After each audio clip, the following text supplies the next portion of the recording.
Mieliśmy latać w kosmos. Ta obietnica towarzyszyła nam już od właściwie dekad. Seriale typu Star Trek, Gwiezdne Wojny pokazywały naszą przyszłość w przestrzeni kosmicznej. Może bardziej Star Trek niż Gwiezdne Wojny, bo te były dawno temu w odległej galaktyce. Ale nic w tym kierunku za bardzo się nie zadziało. Dopiero teraz firma Ilona Muska SpaceX oferuje nam pewną namiastkę tego, co pokazywały te seriale. Tworzą pojazd nietuzinkowy. Starship, bo o nim jest dzisiaj ten odcinek, ma być taką właśnie obietnicą tego, że w końcu ludzie w większej liczbie będą mogli polecieć w przestrzeń kosmiczną. No a przecież w kolejce czeka też kolonizacja Marsa. No tutaj wielkie słowa oczywiście, na początku będą to jakieś bazy z pojedynczymi mieszkańcami, ale Elon Musk tutaj też ma swoje marzenia, a jak wiemy Elon Musk swoje marzenia lubi spełniać, co zresztą pokazuje pięknie Falcon 9. Więc dzisiaj o jednym z jego wielkich marzeń, czyli rakiecie wielokrotnego użytku, która będzie w stanie wysłać na orbitę okołoziemską nawet do 100 członków załogi. Starship, bo o nim będziemy dzisiaj rozmawiać, więc zaczynamy.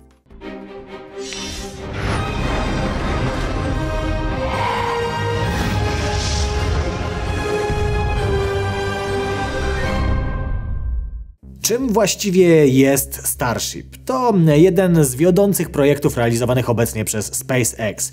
Starship będzie potężnym statkiem kosmicznym składającym się z dwóch głównych elementów.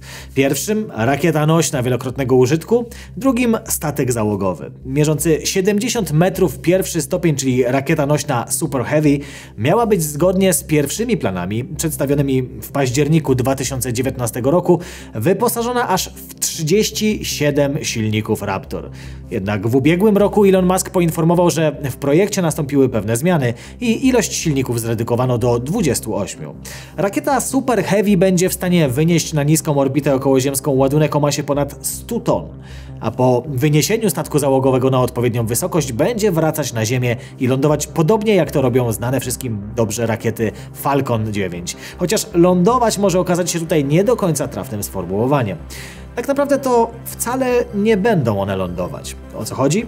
Pod sam koniec grudnia 30, o ile mnie pamięć nie myli, Elon umieścił na swoim Twitterze informację, że będą starać się łapać zbliżające się do Ziemi rakiety Super Heavy za pomocą specjalnego ramienia. Po pierwsze, nie potrzebowałaby wówczas nóg, na których lądują Falcony, a co za tym idzie, zmniejszona zostałaby masa samej rakiety. Po drugie, miałoby to pozwolić na szybsze przygotowanie jej do ponownego startu i uwaga, podobno rakieta miałaby być gotowa do kolejnego lotu w mniej niż godzinę. Czy faktycznie tak będzie? To się oczywiście okaże. Wielu osobom z branży pomysł wydał się dość szalony, ale SpaceX udowadniało już nie raz, nie dwa, że realizowanie szalonych pomysłów to jest ich specjalność. Drugi stopień, czyli Starship, ma mieć kilka wariantów, które będą różnić się od siebie w zależności od realizowanej misji. Dwa, które będą używane najczęściej, to wariant towarowy i załogowy. W obydwu przypadkach średnica statku wynosić będzie 9 metrów, a wysokość co najmniej 50. W miarę przesuwania się w górę statku będzie się on zwężał i w przypadku to właśnie ta część będzie mogła w razie potrzeby zostać wydłużona z podstawowych 17 metrów o dodatkowych 5. To tak w razie, gdyby wynoszone na orbitę były jakieś ładunki o większych rozmiarach. Natomiast w wariancie załogowym przestrzeń normalnie poświęcona na ładunek przeznaczona będzie na tak zwaną przestrzeń mieszkaniową o objętości blisko 1000 m². SpaceX zakłada, że docelowo Starship będzie mógł zabrać na swój pokład nawet 100 osób załogi. Ciekawe tylko, czy zachowane zostaną 1,5-metrowe odstępy pomiędzy nimi. Wersja statku, która będzie mogła pomieścić taką liczbę osób, ma być tą, dzięki której Elon Musk chce przeprowadzić kolonizację Marsa i do roku 2050 przetransportować tam około 1 000 000 osób. Takie ma właśnie plany. Kolejny typ Starshipa dedykowany będzie załogowym lotom na Księżyc w ramach programu Artemis realizowanego przez NASA, o ile oczywiście dojdzie do skutku. W końcem kwietnia ubiegłego roku firma SpaceX została jednym z wykonawców lądownika księżycowego. Będzie to specjalnie zmodyfikowana wersja statku o nazwie Starship Human Landing System, w skrócie HLS. Zamiast standardowej części towarowej lub załogowej, ta wersja będzie wyposażona w dużą i wygodną kabinę dla załogi, powiększoną część załadunkową i 2 śluzy pozwalające swobodnie opuszczać statek w celu odbycia spacerów po Księżycu i przeprowadzania misji. Będzie on również pozbawiony osłon termicznych czy elementów aerodynamicznych, a to dlatego, że nie wróci już na Ziemię. Po wylądowaniu na powierzchni naszego satelity ma zostać tam na stałe i stanowić swego rodzaju bazę, taki habitat, z której będą mogli astronauci podczas kolejnych misji po prostu korzystać. Ostatni opracowywany wariant statku będzie swego rodzaju tankowcem, który będzie miał za zadanie uzupełnić na orbicie paliwo w Starshipie, takim, który na przykład będzie zmierzał w kierunku właśnie Księżyca czy Marsa. Jeśli zaś chodzi o zewnętrzne warstwy Starshipa, to będzie on w głównej mierze wykonany ze stali nierdzewnej. Podczas wchodzenia w atmosferę statek będzie wykonywał manewr belly flop, który mogliście zobaczyć niedawno podczas próbnego lotu prototypu SN8 czy SN9. Polega to na tym, że podczas wchodzenia w atmosferę statek ustawiony będzie poziomo, prawie poziomo, pod kątem około 60 stopni. Pozwala to zwiększyć opór aerodynamiczny i wytracić jak najwięcej prędkości, niż gdyby pionowo po prostu taka rakieta opadała. Dzięki temu po stronie zawietrznej niepotrzebne są dodatkowe osłony termiczne, a co za tym idzie, zmniejsza się ogólna masa całej konstrukcji. Przed lądowaniem statek obraca się i wraca do pionu, aby wylądować przy użyciu silników. Za pierwszym razem lądowanie się nie udało i SN8 eksplodował, ale jak wiadomo w przypadku Falconów też na początku było kiepsko i eksplozji było całkiem sporo, a teraz lądują już bezproblemowo za każdym razem. SN9 podzielił zresztą los SN8. Tak więc zanim ostateczne wersje Starshipów będą już latać w kosmos, wszelkie problemy z ich lądowaniem i manewrami będą już wyeliminowane. Możliwe też, że tak jak wcześniej wspominałem, wcale nie będą dotykać Ziemi, tylko będą przechwytywane przez specjalne ramię chwytak. A skąd w ogóle wziął się pomysł na stworzenie projektu Starship? Jak się to wszystko właściwie zaczęło? Jak ten projekt ewoluował? Pierwsze wzmianki o zamiarach przeprowadzenia przez SpaceX misji na Marsa pojawiły się w roku 2011, czyli już sporo. 2 lata później dowiedzieliśmy się również o planach zbudowania tam w przyszłości pierwszych stałych kolonii. Natomiast o samym statku i rakiecie, które będą potrzebne, aby tam dotrzeć, usłyszeliśmy we wrześniu 2016 roku, a w trakcie prezentacji pod tytułem Uczynienie ludzkości gatunkiem multiplanetarnym, więc to już zdradza cele, które Elon postawił przed sobą. Prezentację tę Elon przedstawił podczas Międzynarodowego Kongresu Astronautycznego w mieście Guadalajara w Meksyku. W pierwszych planach rakieta otrzymała roboczą nazwę ITS, czyli Interplanetary Transportation System. Aby była w stanie przetransportować ludzi na czerwoną planetę, która w najlepszym położeniu oddalona jest od Ziemi od prawie 55 milionów kilometrów, rakieta musiała spełniać szereg kryteriów. No i zgadliście, teraz o nich opowiem. Zgodnie z pierwszą koncepcją miała być zbudowana z włókien węglowych i mieć średnicę 12 i wysokość 122 metrów. Poza tym miała też składać się z 2 stopni, z których pierwszy, czyli rakieta nośna, miała wracać z powrotem na Ziemię, a natomiast oba stopnie miały też być napędzane silnikami Raptor. Jak więc widać, główne założenia są stałe od samego początku i do dziś nie uległy zmianie. Rok później na kolejnej edycji Międzynarodowego Kongresu Astronautycznego Elon Musk przedstawił nową prezentację zawierającą informacje o postępach prac i planowanych zmianach w projekcie rakiety. Po pierwsze, zmianie uległa nazwa, która miała od tamtej pory brzmieć Big Falcon Rocket, w skrócie BFR.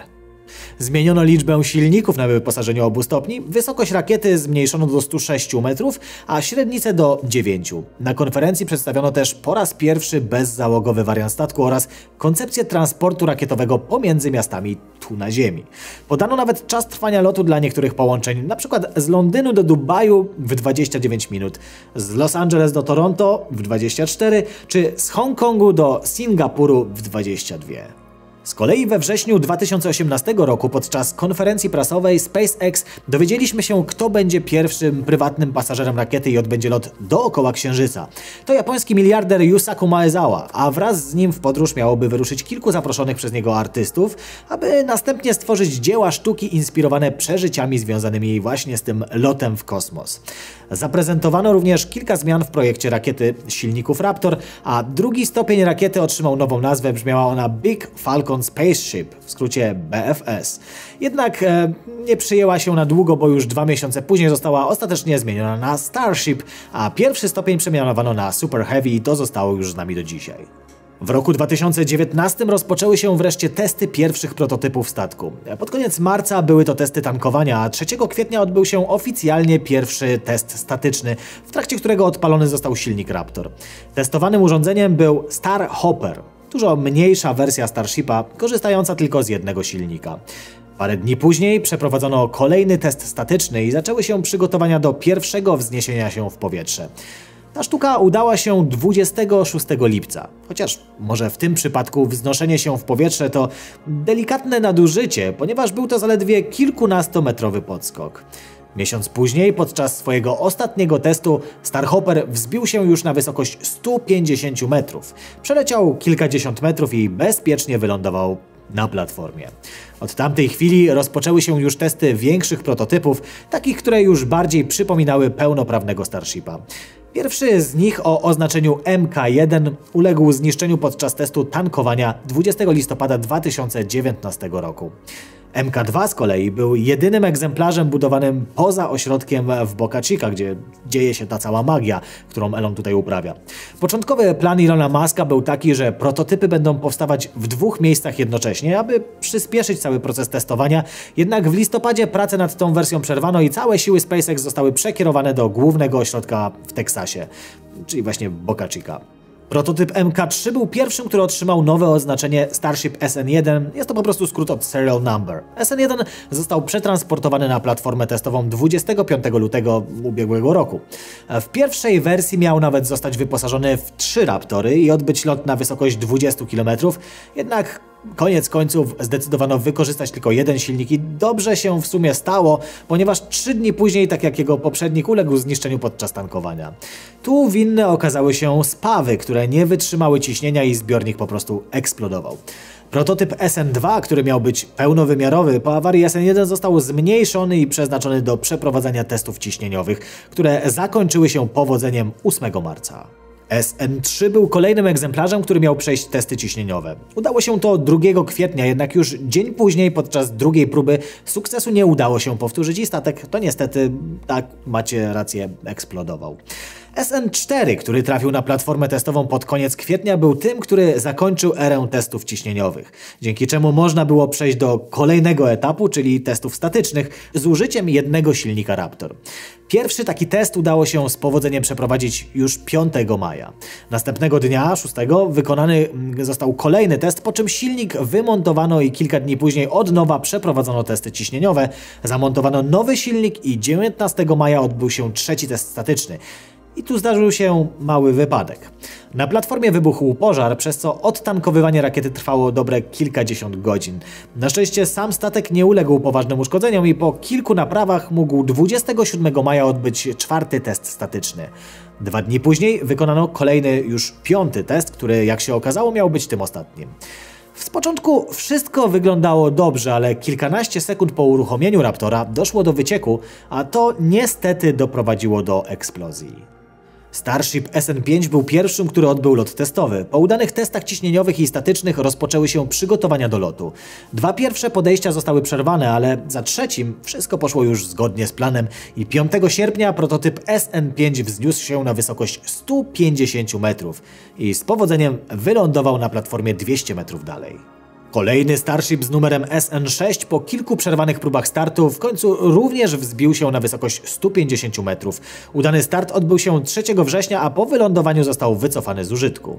SN7 oraz SN7.1 były pierwszymi prototypami zbudowanymi ze stali nierdzewnej 304L, z której mają być docelowo budowane wszystkie Starshipy. Były to jednak wersje pomniejszone, przeznaczone jedynie do testów ciśnieniowych. Oba prototypy zostały zniszczone, co akurat w tym przypadku było zgodne z założeniami.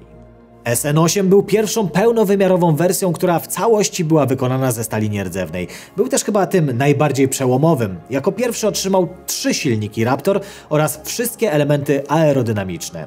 20 października po raz pierwszy w historii wykonano test statyczny z 3 działającymi jednocześnie silnikami Raptor. Po jego zakończeniu zamontowano na szczycie statku aerodynamiczny nosek, sekcję ładunkową, a także wymieniono jeden silnik. W listopadzie odbyły się potem 3 kolejne kolejne testy statyczne. W trakcie pierwszego testu uruchomiony został jeden silnik, przy czym zasilono go ciekłym tlenem z dodatkowego zbiornika znajdującego się w nosie pojazdu, a który miał być wykorzystywany przy lądowaniu. Drugi test miał być podobny, z tą różnicą, że z wykorzystaniem 2 Raptorów. Wystąpił jednak nieoczekiwany problem. Martyt, którym pokryty był beton na platformie startowej, został strzaskany przez gazy wylotowe silników i uszkodził jeden z kabli, co spowodowało, że jeden Raptor wyłączył się w niewłaściwy sposób, a ciśnienie w zbiornikach zaczęło niebezpiecznie rosnąć. Na szczęście zadziałały specjalne zawory bezpieczeństwa i nie doszło do uszkodzenia pojazdu. Silnik został szybko wymieniony i 24 listopada przeprowadzono ostatni test statyczny i rozpoczęto przygotowania do lotu. Pierwsza próba startu na wysokość ponad 12 km odbyła się 8 grudnia i została przerwana tuż przed uruchomieniem silników. Kolejne okno startowe rozpoczęło się dzień później o godzinie 15 polskiego czasu. SN8 osiągnął planowany pułap 12,5 km. Na tej wysokości Raptor zostały wyłączone i wykorzystując silniki manewrowe Starship przechylił się o 90 stopni równolegle do ziemi, a następnie zaczął powoli opadać.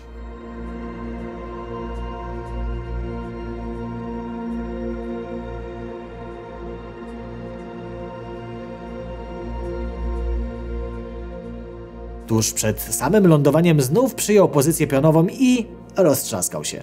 Był to pierwszy raz, gdy statek o takich rozmiarach wykonał manewr belly flop, symulując wchodzenie w atmosferę, które będą miały miejsce w przyszłości. I tak dotarliśmy aż do prototypu SN9, który miał powtórzyć sukces swojego poprzednika, tylko tym razem miał też wylądować w jednym kawałku. Wszystko i wszyscy byli gotowi, by rozpocząć test, ale tym razem lot został odwołany z innego powodu. FAA, czyli Federalna Administracja Lotnictwa, nie wydała pozwolenia na start i przełożony został na następny dzień, czyli 29 stycznia bieżącego roku. SpaceX postanowiło wystawić z hangaru kolejny prototyp SN10 i po raz pierwszy mieliśmy sytuację, że na stanowiskach znajdowały się 2 potężne Starshipy, co robiło niesamowite wrażenie. 3, 2, 1.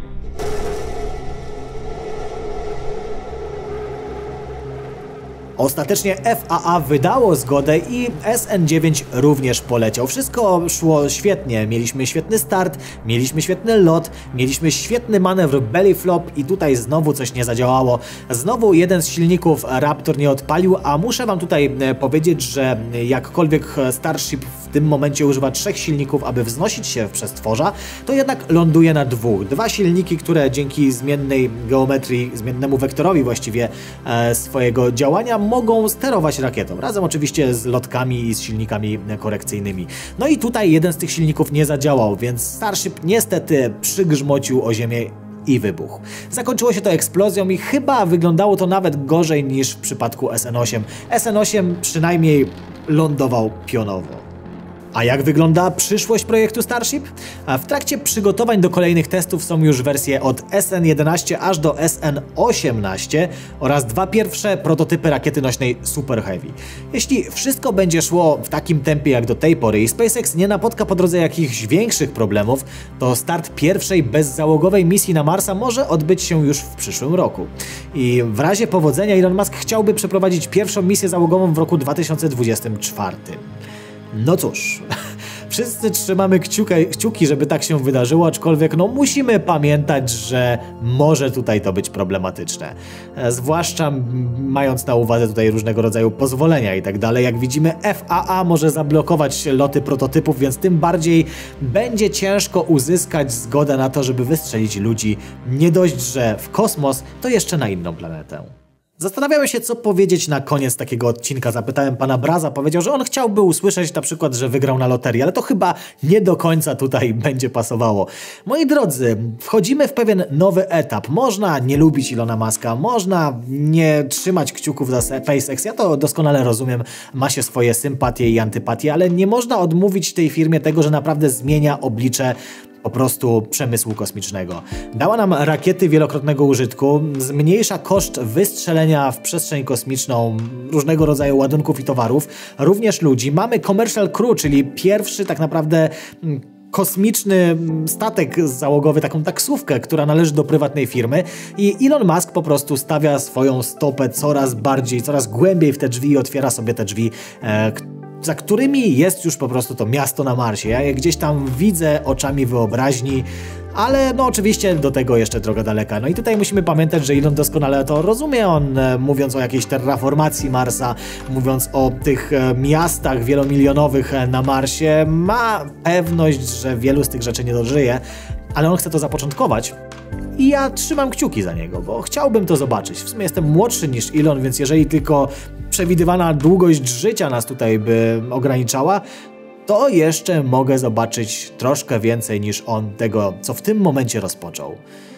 I chyba niewiele można tutaj jeszcze powiedzieć tak naprawdę. Musimy trzymać kciuki za to, żeby nie było tych większych problemów, jak już powiedziałem wcześniej, no i zobaczyć, gdzie nas to wszystko zaniesie. Mam nadzieję, że już za kilka lat faktycznie będziemy mogli zobaczyć pierwsze nagrania z Marsa, na których człowiek stawia tam po prostu stopę. Wiem, że to jest bardzo optymistyczne podejście, ale hej, w czymś trzeba być w życiu optymistycznym, więc dlaczego by akurat nie tutaj, skoro jest to bezpieczne i możemy obserwować to z naszych bezpiecznych kanap. A my wam to umożliwimy i będziemy na pewno informować o nowych rzeczach, które dzieją się w SpaceX i w kontekście właśnie zdobywania Marsa. A teraz z wami się już pożegnam. Do zobaczenia, trzymajcie się i cześć.